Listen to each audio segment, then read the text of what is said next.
Today, an FDA approval in acute lymphoblastic leukemia, a priority review in hairy cell leukemia, a European approval in multiple myeloma, a Japanese expedited review in gastric cancer, and encouraging Phase 2 findings in an ovarian cancer trial. Welcome to Enclave News Network. I'm Gina Columbus. The FDA has granted an accelerated approval to blinatumomab for the treatment of adult and pediatric patients with B-cell precursor acute lymphoblastic leukemia who are in remission but still have minimal residual disease.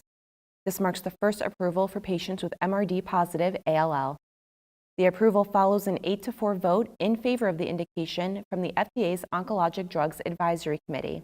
The panel based its recommendation on results of the Phase 2 BLAST study, in which blinatumomab induced a nearly 80% complete MRD response rate in patients with MRD-positive ALL in hematologic complete remission.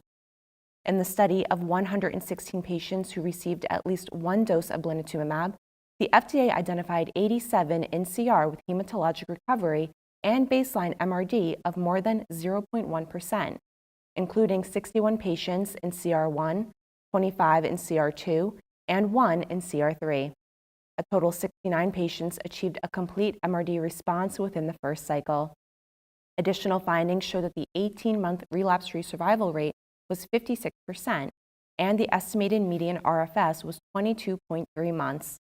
The estimated median RFS time in first CR at the time of treatment with blinatumomab was 25.6 months.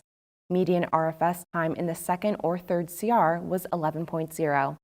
The RFS time was numerically longer for patients in CR1 than for those in the second or third CR.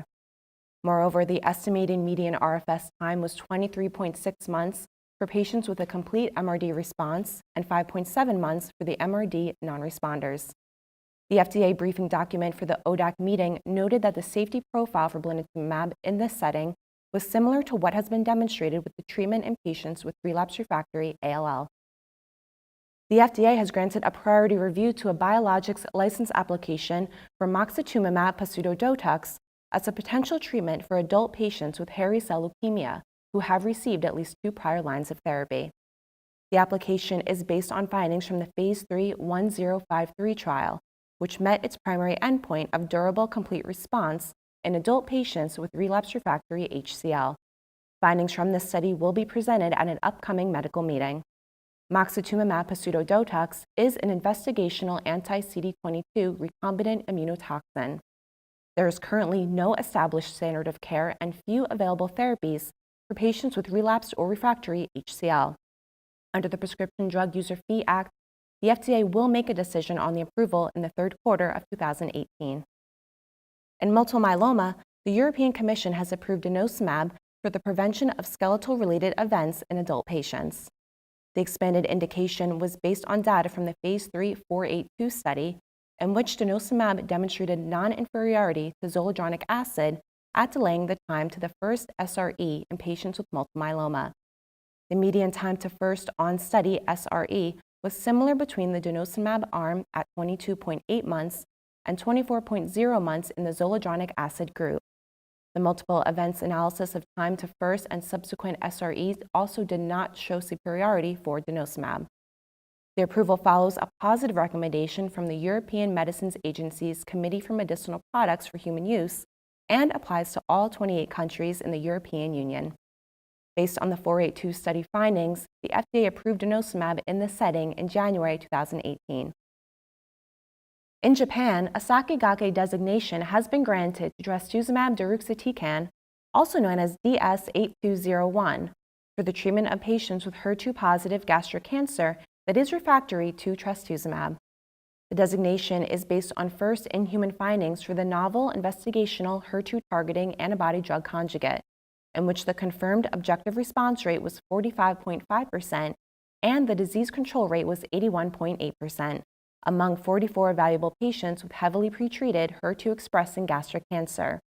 Among 23 patients who received prior irinotecan treatment, the ORR and DCR were 43.5% and 82.6% respectively.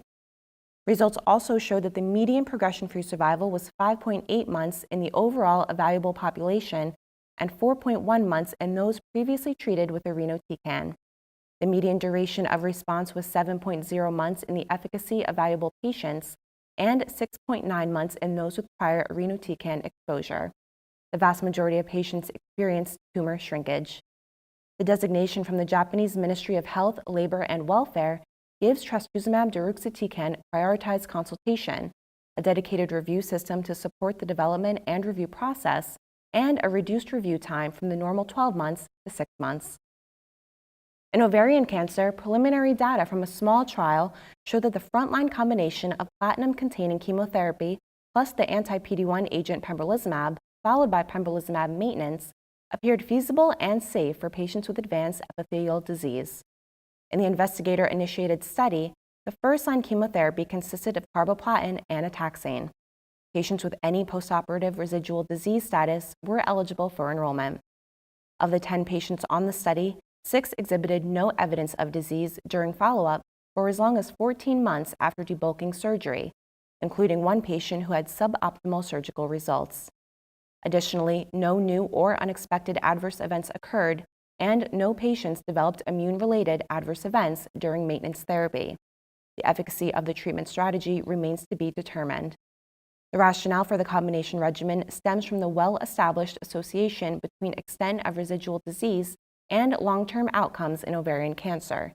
Patients who attain optimal microscopic disease status have better long-term outcomes compared with patients who have optimal macroscopic or suboptimal disease status. This week, we sat down with Dr. William Weirda of the University of Texas MD Anderson Cancer Center to discuss prognostic factors in chronic lymphocytic leukemia. We've done quite a bit of work with prognostic factors in CLL and looking at predictive markers for time to first treatment, predictive markers for how patients do with treatment, predictive markers for remission, duration of remission, and predictive and prognostic factors for overall survival. And it is a complicated area. It's changing. It's changing because of the treatments that we have, the new treatments that we have that have become available over the last 5 years. Generally, the high-risk prognostic factors that we've identified with chemoimmunotherapy, the one main one that remains still a high-risk feature with the new treatments is this presence of 17p deletion or deletion of the TP53 gene. Many of the patients who are missing TP53 by virtue of having a 17p deletion, those patients also have mutation in the gene TP53, on the other allele. And so they're a double knockout of the TP53 gene in the leukemia cells, and that renders them refractory or resistant to treatment with chemoimmunotherapy. So 17p deletion is a very high-risk feature in CLL, particularly in chemoimmunotherapy treatments, because those patients do not respond to treatment, or if they do get a response, it's very transient. And they get all the toxicities associated with chemoimmunotherapy. So we avoid chemoimmunotherapy for patients with a 17p deletion or mutation in TP53. Most of the assessment for prognostic factors includes FISH, which will give you information about 17p deletion. What hasn't routinely been used in the community has been sequencing of TP53, or the gene TP53. And so I think that's an important topic, and it's important for people to understand that there are 2 tests. There's the FISH test and there's sequencing for TP53, and that both of them are important, and we should be checking both of those for our patients, particularly if we're thinking about chemoimmunotherapy as an option. The 17p, as I mentioned, has a high risk associated with it for patients getting chemoimmunotherapy. It's also a higher risk feature for patients getting the small molecule inhibitors. For example, ibrutinib. We know for relapsed patients who receive ibrutinib, there is shorter progression-free survival for patients who have a 17p deletion, and also patients who have a complex karyotype. So although they do exceptionally well compared to what we used to be able to do with chemotherapy if they get ibrutinib, they're still at a higher risk. The median progression-free survival for relapsed patients with 17p receiving ibrutinib therapy, it's about 32 months. With chemoimmunotherapy, it's much shorter.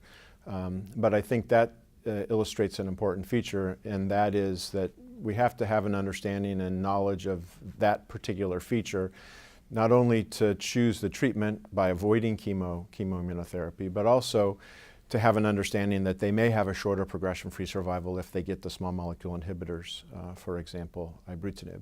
So among the prognostic factors that we've talked about over many years, 17p deletion and mutated TP53 is still a very important one across treatments. It is prognostic.